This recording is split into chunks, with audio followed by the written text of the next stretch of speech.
Hello, I'm Gemma Nash. Welcome to our latest World Cup countdown programme as we build up to Qatar 2022, the Middle East's first World Cup, which kicks off in November. Each month we're focusing on a different region, and this time round it's Europe.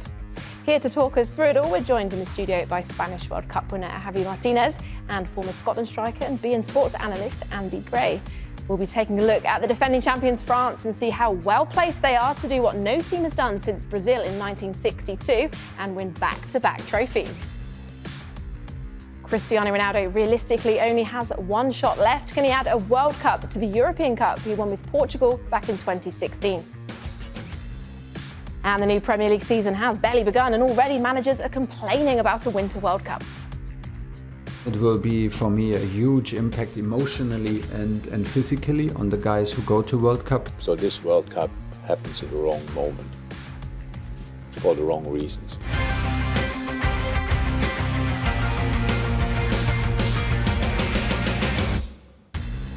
Welcome along. Let's get straight into it as we have lots to get through in this edition of World Cup Countdown. Europe provides more teams to the tournament than any of the other continents. There are 13 in total this time around. The last 4 World Cup winners have been from Europe. And here's how they'll line up in November when the group stage gets underway. As you can see, there's at least one European team in each group, but no more than 2. We'll take a closer look at that tasty Germany-Spain clash in Group E in just a moment. There's also a standout European encounter in Group B with England up against Wales. Well, let's bring in Javi straight away. Javi, you know what it's like to win a World Cup. You were victorious with Spain in 2010. What are your memories of that tournament? Well, good memories, of course. We won the championship, and to play a World Cup is amazing. We didn't start well. We played against Netherlands, and we lost the first game. And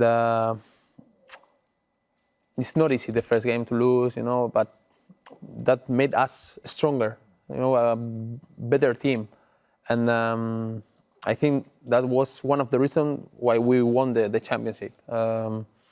We come through, we play well, and of course, to play a World Cup, and I was very young, it's a dream that I can't ever dream, it's something that you cannot dream. That happened, and I feel very lucky, of course. And let's look at the current Spain squad. What are you thinking about their chances in Qatar? Do you think they have enough to win a second World Cup? I think we have a very good team. It's true that they are a little bit young players, and it's not easy to perform in a World Cup. We will have to see how they play, how they perform in such a tournament like a World Cup. But they are playing already big games with Barcelona, with Real Madrid, these young players. And we will see. I'm a big fan of the coach, of Luis Enrique. I think he can handle the team and the group very well. And we will see. I think the group is difficult, but not the toughest group. The first pick was Germany, and I said, oh my God, this is going to be tough. But I think Costa Rica and Japan, I think Spain can handle, but it's a World Cup. It's one game and everything can happen. Germany is always a tough team. They are German, they are very, very strong physically. Also, I know the coach, Hansi Flick, was my coach in Bayern.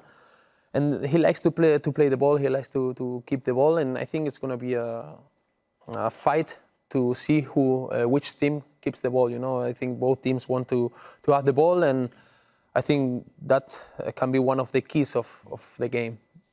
And Andy, if I can just bring you in and ask you the same question, who's going to win that game, Spain or Germany? It's a tough one. Javi's right. It's a really tough one to predict, Gemma. The one thing you know about Germany, and I don't know how they do it, Javi, but no matter how they're playing pre-tournament, they always arrive tournament ready.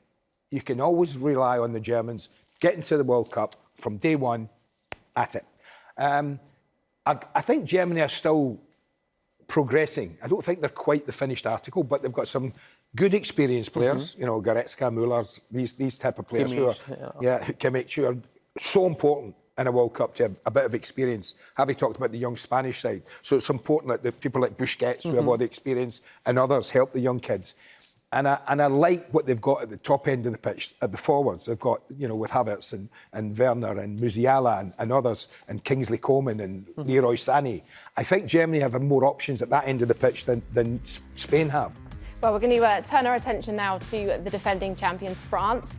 They're in Group D alongside last year's Euro 2020 semi-finalists Denmark, Australia and Tunisia. But let's focus on Didier Deschamps' side. Natasha Butler reports from Paris. France's 2018 World Cup victory was celebrated long and hard by French football fans. Now France are among the favourites to win the tournament again in Qatar. The squad has yet to be revealed, but it's likely to include two of the world's best attackers, Kylian Mbappe and Karim Benzema.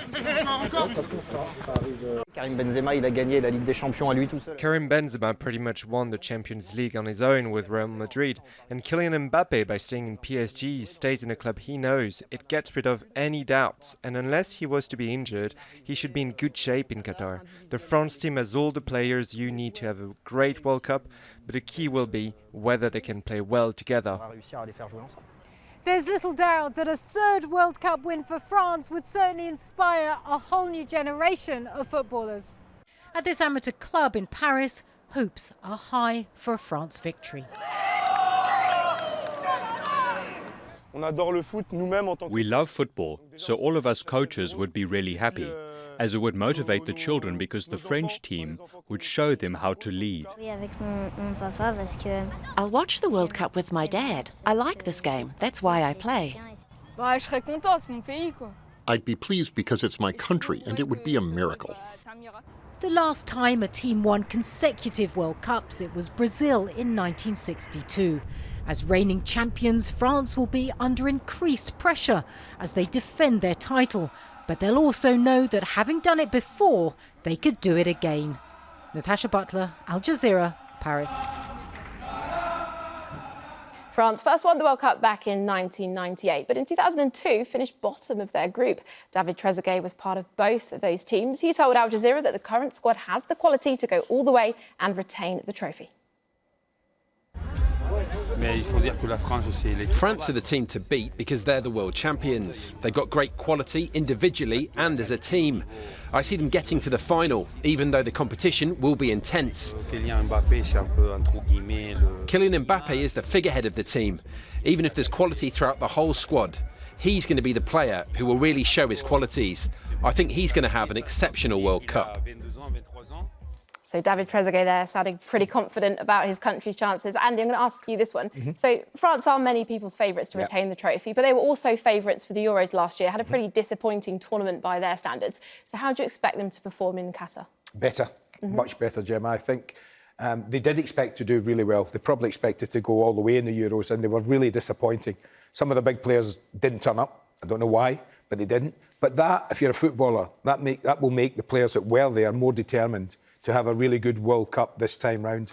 And when you have someone like Kylian Mbappe and, let's not forget, Karim Benzema, I mean, two of the best front men in world football, you can't argue with that. When you have them, as long as you're not conceding goals, you will always have a chance to win. Whether they'll be well, I think they'll be the favourites, but there are other teams there that can beat them. But I think I can understand why a lot of people think that France could go all the way. And Javi, Andy there just mentioned Karim Benzema. He's having, a fantastic time of it at the moment. One of your former managers, Carlo Ancelotti, who's obviously his manager at Real Madrid, has called him the best in the world right now. Wow. How key is he to France's success at the tournament? Well, if we are talking about players, for me, France is the favorite. It's, as he said, Karim, Kylian, also in the defense, not only attacking the defense, they have big players. Yes. And Karim, if he continues playing like this, like he's playing now, or in the last 5-6 months, he can be the key of the tournament, not only of France, the tournament, because he's, for me, the best player of the world right now. In the last half year, he has been, for me, not half year, 1 year. 1 year. The last year, he has been the best, better than the others, in my opinion. Paul Pogba, he's a big doubt for the tournament. He's got a knee injury. Andy, if Pogba isn't fit for the tournament, how much of a miss would that be for France, do you think? Well, it depends which Paul Pogba turned up, Gemma. If it's the Paul Pogba that's played for 18 months at Manchester United, then you know, they're not going to For miss France. him. Yeah, There's one correct, who yes. plays with France and one But who if it's plays the with... one who played in the last World Cup with France, then they will miss him terribly, Correct, I think after Karim and Kylian is the most important. Yeah? Yeah. Well, okay. The way But he plays he has to play his best. Yeah, as he plays with France. Yes. When he plays with France, I don't know, he's the best midfielder in the world. Now we're going to move on to talking about Cristiano Ronaldo, who surely only has one more chance to win the World Cup with Portugal. Along with Lionel Messi, Ronaldo's probably still the biggest star in world football, even at the age of 37. He's won pretty much everything at club level with Manchester United, Real Madrid and Juventus. He won the European Championship with Portugal in 2016, but like Messi, he's yet to claim the biggest prize in world football. Let's show you their group then. Portugal qualified for the tournament via the playoffs and will line up against Ghana, Uruguay and South Korea in Group H. Andy, Ronaldo, you watch the Premier League week in, week out. He's having a pretty turbulent time at United right now. He reportedly wants to leave the club. If he doesn't get the move away before the transfer window closes, do you think that could have any bearing on how he performs in Qatar? He'll want to play, there's no doubt about that, Gemma. And he'll want to play more than he's doing at Manchester United. He'll want to start football matches and he'll want to play as much football as he can, keeping his body as fit as he can at 37, 38 years of age. And I think that it doesn't matter if he plays a bit or he plays a lot. He's going to be in the squad. They're not going to leave him out. They're not going to say to him, "You haven't given, isn't it? You haven't played enough games, Cristiano, so we can't take you." So he'll be there. Can he drive them? I don't think he can now. I think he can against weaker sides, but I think when it comes to the quarterfinals and the semi-finals, if he comes up against some of the more strong nations, I think that he might struggle in a tournament that's congested as much as it is. Well, Javi, you have played against Ronaldo in your career. Do you agree with what Andy's just said there, that he might possibly struggle at the tournament in the latter stages? I think Portugal can be the surprise of the tournament. Yeah, I agree. It's not only Ronaldo. They have a very good team. They have big stars, also young players, a mix between young and old players. And I think they can create problems to, I think, all the teams of the tournament. But we will see how, as you said, how Ronaldo arrives to the tournament. I think we know Ronaldo; he will be fit for sure. Even if he doesn't play any game, he'll be there. He will be fit. He will be fit, and he's a big tournament guy. He's always ready for Champions League, KO games, for World Cup. He will be there for sure. In my case, for example, when I feel better is when I play games. You know, absolutely. The first month of the tournament or of the league, I don't feel 100%. I feel after 2 months, you know, maybe because I'm tall and I need, you know, I'm this kind of explosive player. I'm more like a diesel, you know, not gasoline. And but I think Cristiano is different. He's a monster. He's a beast. And I think even if he stays at Manchester United, he will play games. But knowing Ronaldo, he wants to play every minute of every game. That's what he is. Absolutely. That's what's made him the footballing animal that he is. His desire to be the best, and he achieved it. He certainly has. Well, from Portugal's talisman to Wales's main man, Gareth Bale. He's preparing to lead his country to their first World Cup in 64 years.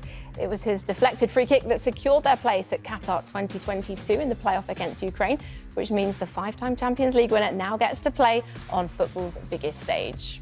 And Wales are in a group with England, the USA and Iran. Well, Andy, you certainly know a thing or two about rivalries in British football. Admittedly, the rivalry with England and Wales isn't the kind of, you know, intensity of England-Scotland or England-Germany, but it's like a derby game, isn't it? Absolutely. So it'll be there, Gemma. Who do you think is going to be more fired up, the England or the Wales players? Well, they both will be. I mean, Wales will be fired up more because they'll be the underdogs. No one will expect Wales, apart from the Wales players themselves and their fans. Most people would expect England, if they play to their capabilities, that will beat Wales, because quite simply they've got better players. The only thing that worries me about England is I look at them and from the Euros, which they did go close. They've got a bunch of really, really talented footballers, really talented, at a good age, in areas of the pitch that you need, the midfield and particularly at the top end of the pitch. What worries me is at the other end. If they defend well, then I think England could go really far in the tournament, but they have to defend well. When you say really far, you're talking winners? For a Scottish man to say that is you can't ask a Scotsman. You can't ask a Scotsman to say England will win. I think they could I have. No, you have. I think they could get to the final again. Okay. There you go. Okay, well, Javi, a word on Gareth Bale. So, do you think there is a team at this World Cup that relies on a single player more than Wales rely on Gareth Bale? I'm going to be honest with you. I think Gareth Bale is the only Welsh player I know. Yes, probably. No, really, I don't know. I can give you another one. You will know him. Aaron Ramsey. Ah, yeah, I know. There you go. I know him. I didn't watch many games of Wales this year, but Gareth is in top form. Is one of the best. Certainly Wales, if Bale turns up and plays and it's a good World Cup, they might get out of that group. It won't be easy for them, but they will be focused. And I don't think it's whether they beat England or not. Obviously, the USA and Iran are the two games that Wales will focus on as to win them. Yeah. But if they took a point from England, they'd be delighted. Well, I think a lot of people are looking forward to that match. Unlike the rest of Europe, the Premier League has never had a winter break, and the prospect of it has made managers like Liverpool's Jurgen Klopp very unhappy. But what effect will the change really have on the leagues, the players, and the World Cup itself? Paul Rees reports from London. This is an English season like no other. It started early, it will finish late, with an unprecedented 6-week break in the middle for the World Cup in Qatar. I'm not against it because I know that we've got to have competitions elsewhere around the world. I think it's absolutely ridiculous. It's not really fair on the players. The last thing I want is for our momentum to be broken. It's nice, to be honest. I think by then we'll probably be in a relegation battle. Unlike other European leagues, England never has a winter break. For managers, the halt to their work is causing heated emotions. I was not angry at all before I came in, but when we start talking about it, I really get angry. Everybody knows it's not right. This World Cup happens at the wrong moment, for the wrong reasons. Club interests aside, what is the impact on the players? Normally when a World Cup kicks off, players have had little time to recover from a gruelling season with their clubs. This time, at least in theory, they'll be arriving in Qatar in peak condition. Their condition may not be quite as good when returning to their clubs. It will be a huge impact emotionally and physically on the guys who go to World Cup, so they will come back drained, physically drained, but also mentally, like with big success, with big emotions, positive emotions, or huge disappointment. For the World Cup itself, the momentum could mean better performances and better matches. It's a quick turnaround from the last Premiership game on the Sunday to when we play, so we won't need to top them up with regards to training sessions and look at what minutes they've played. That's the biggest difference for us. A break for Qatar 2022 may be bad for club-obsessed English fans, good for the players, bad for the clubs. But as another heatwave hits London, no one can be totally certain that future World Cups will always take place in the European summer, even if they're held in Europe. Paul Rees, Al Jazeera, London. Well, guys, we just heard from Thomas Tuchel and Jurgen Klopp there. Andy, have you got any sympathy with these managers at all? Do you think they just need to get on with it and accept the situation? Correct. It's exactly what they need to do. I think that, from my recollection, Germany have always had a winter break, yeah? We have the break for the winter. Break, yes. Klopp's coped with that. What they're saying about maybe emotionally, physically drained, possibly, if your team gets to the final. But these guys have been coaching when players have lost so many players to the African Cup of Nations. Every 2 years, they go away for 4 or 5 weeks in January and come back. OK, I guess Liverpool would say, well, when Salah came back, his disappointment of not getting the African Cup of Nations, losing it, it affected him. But Sadio Mane came back and he was, we've won it, I'm buzzing.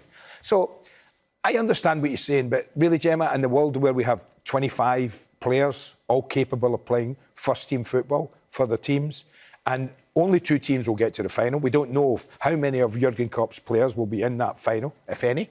We don't know yet. So I can understand where he's coming from, but do I have any sympathy? No, we should try these things.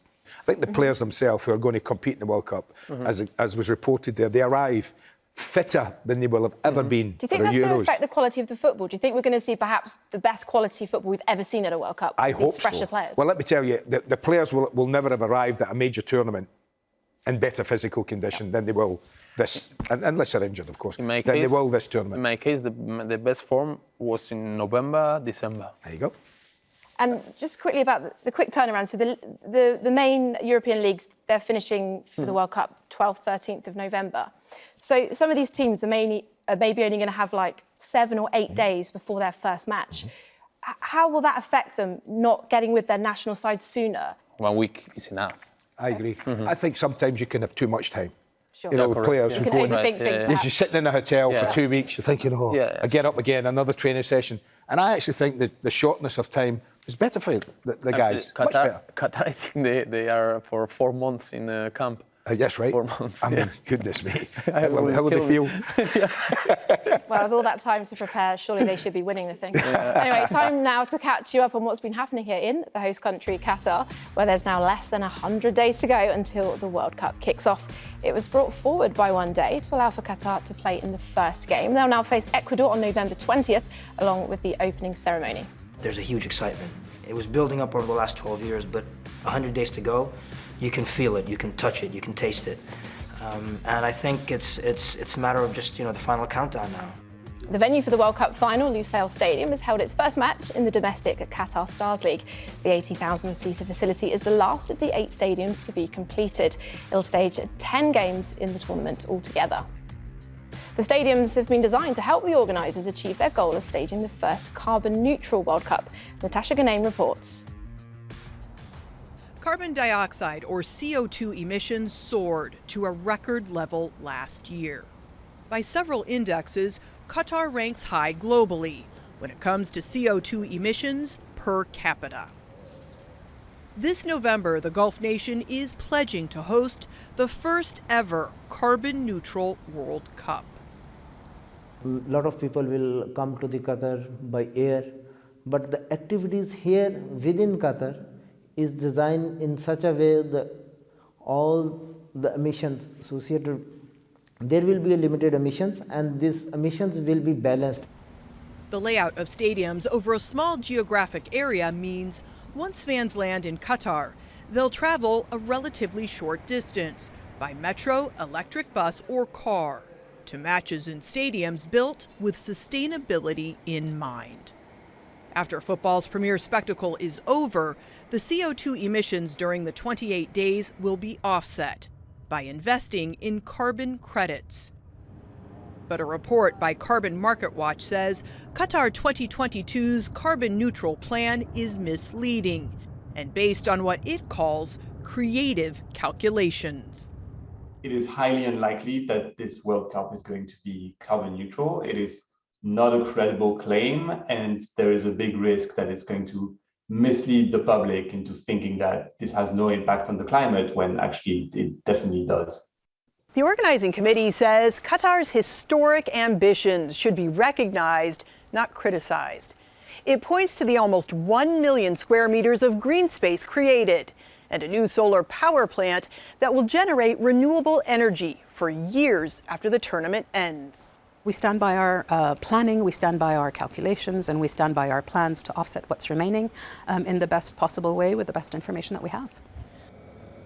A team from Qatar University will be setting up weather monitoring stations and sharing the daily air quality with fans during the World Cup. The hope is it will spread awareness about the impact we have on the climate and how to reduce our carbon footprint. Natasha Ghaname, Al Jazeera, Doha. Javi, I'm interested to get your take on the compact nature of this World Cup. So you've been to World Cups in South Africa and Brazil, so that would have involved a lot of travelling between fixtures. So I want to know, how much of a game changer is this going to be for the players to have such short travel times? One of the things that we hate the most is the travel. In South Africa, I remember we had like maybe 3-4 hours flight. Then also the roads was not the best. But here it's 20 minutes. You go to the stadium. 5 minutes you go to the training field. I think this is going to be a big impact for the fans and for the players. It's going to be very nice. As I said, as fun. You can watch 3 games in a World Cup. That never happened. It's amazing. You say the impact on the players. Do you mean in like a physical sense, perhaps recovery between matches? Or? Yeah, also yeah, it's true. To fly 3-4 hours after a game is not the best. If you can go directly to the hotel to rest, it's much better. Before we wrap this up, Javi, I'll ask you first. Who is going to win the World Cup? Put you on the spot. I know what he's going to say. No, not who you'd like to win the World Cup. Who you think is going to win? I tell you my wish. and I tell you my Yeah, that's a good. Yeah. My wish is of course Spain. Yep. But I think if I have to bet, I will say Argentina. Argentina. Okay, Andy? I think Argentina will go close. I agree with you 100% on that. If I was choosing a team to win the World Cup, I would go with most at the moment, and say that I think France will be the team to beat. Okay. Yeah. Well, not long to wait to find out if any of your predictions are correct with the World Cup kicking off in November. Javi, Andy, thank you so much for your time. Thank you. Well, next month, we'll be switching continents to focus on the North and Central American teams that'll be heading to Qatar as we get ever closer to November's main event. And of course, Al Jazeera will keep you right up to date every step of the way.